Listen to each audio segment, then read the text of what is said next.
Hey, welcome to my channel, Raw Speaks Life.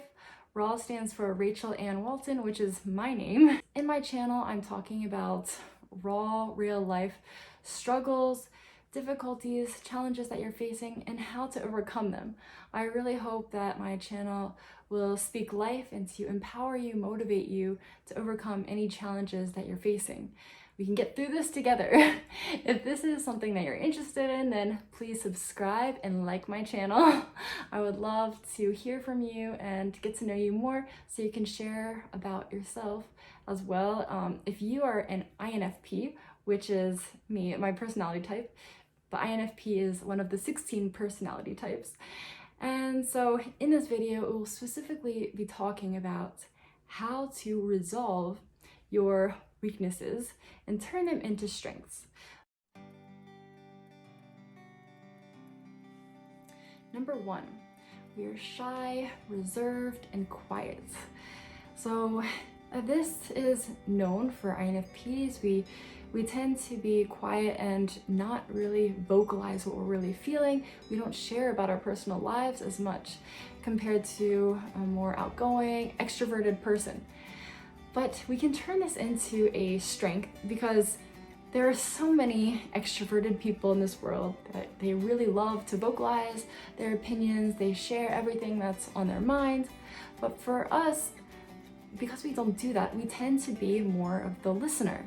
We offer our ears to when other people want to share things with us. We're very good at listening to others, and when someone wants to share things, they need someone to not always be talking, but to actually just listen. So we can be the caring person that will actually be the one to listen to what others are actually speaking and sharing with us. Number two, we hate conflict and confrontation. I know for me, when there's fighting going on, I tend to go into my little shell and hide. I really do not like fighting. I don't like confronting other people when there's something I don't like. I just really like to maintain the peace as much as possible. So this actually can be turned into a strength, is maintaining the peace in our relationships.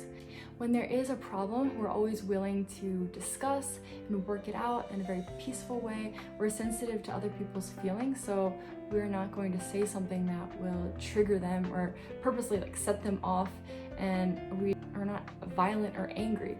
So we just, in everything that we do and say, we try to promote that peace. Also, we're very forgiving of others. So that's a very strong, positive thing. Number three, we're overly sensitive and react emotionally.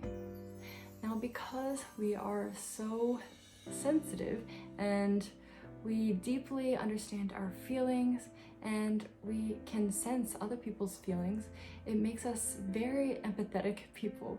When someone shares something with us, we're non-judgmental, but we can understand and empathize with them, what they're going through, what they're feeling. So this is a very good quality about INFPs. Number four, being disorganized and messy.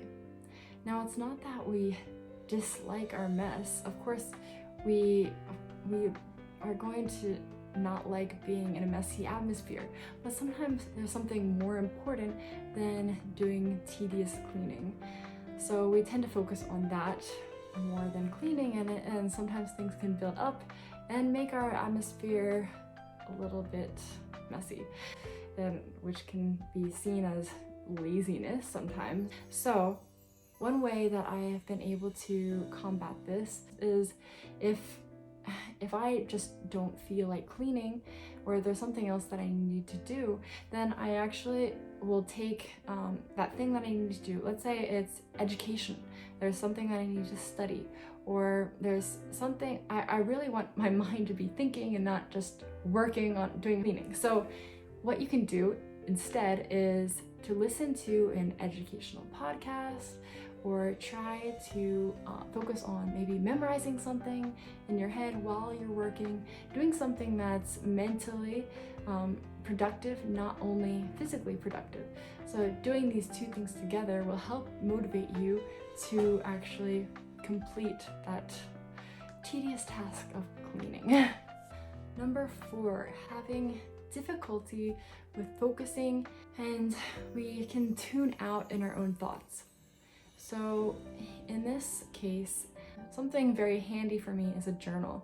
Whenever I feel like I have so much on my mind, then having a journal with me that I can just write down everything that I'm thinking and then just get it out on paper, so then I can just worry about it later. At least it's there, and then I can go back to think about it, so then I can go back to focusing on what I need to focus on.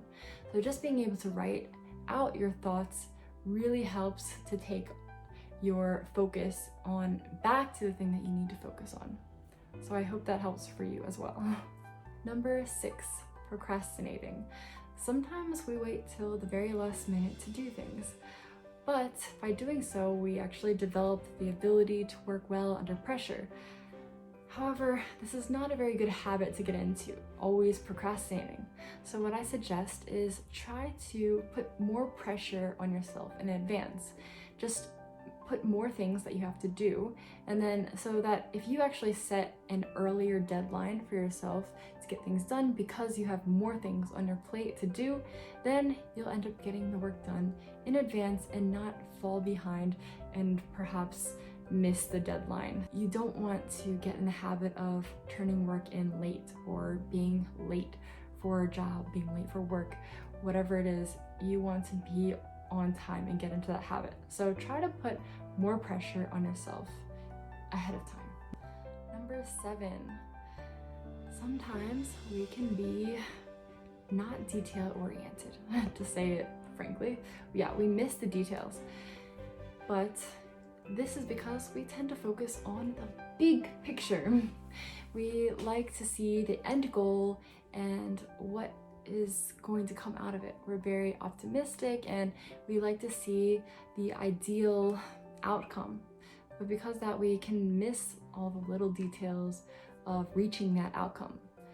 So by doing this, it's good if we work on a team with other people that can find those details, or to just be more mindful. We can go back and double check on maybe the things that we didn't see before, or our mistakes that we made. And as we're looking at the big picture, we can come up with a lot of creative ideas and how to reach that goal. Now, of course, we might miss the details in how they wouldn't work out, but that's why we work really well on a team. If we can be the ones that create all the different new ideas and strategies to achieve that goal, then we can work with other people that are more detail oriented and can help us to reach that goal practically. Number 8, we can be forgetful. It's actually made me develop the habit of writing things down. I write to-do lists because I know that I will probably forget it if I do not write it down. It's really good to develop that habit of writing things down, of all the things that you need to do, whether they're small or big tasks, especially the small tasks. Those are the things that easily get forgotten. So just try to just write them on a little piece of paper or in your phone so that you do not forget. Number 9, we can be perfectionists. Because we're perfectionists, we can be very self-critical and hard on ourselves. There can be a lot of negative talk about, oh, we didn't do this right. But because of this, we have this mindset of like, oh, I need to do better, I need to do better. That means that we're putting our best effort forward. We're always trying to improve ourselves. In that sense, we're not lazy. We're not just gonna let ourselves stay at the position that we're at, but we're gonna constantly try to better ourselves. And over time, we will reach a much higher level than at doing something than maybe in the past before. Number 10, we are easily overwhelmed and overly stimulated, especially in social situations. So because of this, we need to take time for ourselves, have self-care, have time to just be away from everybody. So this can be a weakness because not everyone can understand. We need our set alone time. We cannot handle to constantly be in stimulating environments and going out all the time. But in a way, this is very good for us because we are very sensitive to how we feel and we know how to set boundaries. If we are not up for going out for a social event, or we just know we just cannot handle it, then we are able to say no and we take care of ourselves in that way, because we're so sensitive to how we feel and what we need. And we take time to think, be in our thoughts. We value that self-care. And so one thing that we can do is just have a day all to ourselves. We can meditate, we can read, we can journal, and we can recover when we feel like we have been overly stimulated. So that is all of the tips that I have for you today about how to use our strengths and weaknesses and how to resolve all of those weaknesses that we have. I hope you found this helpful. If you enjoyed this video, please give me a like, and I'd love to hear from you in the comments if you have some other weaknesses that you're trying to resolve, and maybe we can have a discussion about it, how to overcome those weaknesses.